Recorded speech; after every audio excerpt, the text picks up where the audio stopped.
Aku sekarang ni berada dekat Shijunku, Japan, naik bus express nak ke Mountain Fuji.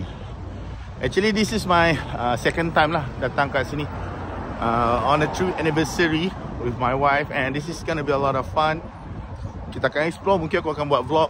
Korang boleh check it out my aku punya YouTube channel dan platform lain lah, Kamal Nasir. So see you guys back in another few hours. Korang nak pergi ke Gunung Fuji menggunakan bus line train, ini juga salah satu cara ke sana. Macam kami dari airport Narita terus naik train ke Shijunku, bermalam semalam di sana dan esok paginya baru naik bus. Stesen bus ni betul-betul bersebelahan dengan train station Shijunku. Ada kaunter bus ke Gunung Fuji dan tempat lain juga. Betul-betul berhadapan dengan train station Shijunku. Macam kami tempah awal dari Malaysia menggunakan website highwaybus.com. Tiket pula berharga 2,200 yen bersamaan dengan RM57 Malaysia sehala.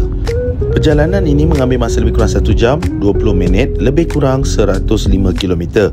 Perjalanan dia merintasi gunung ganang, kampung-kampung serta scene yang banyak best-best. Jauh perjalanan, luaslah pemandangan. Apa pun trip ni memang syok. Jadi terima kasih kerana menonton dan kita jumpa di vlog seterusnya.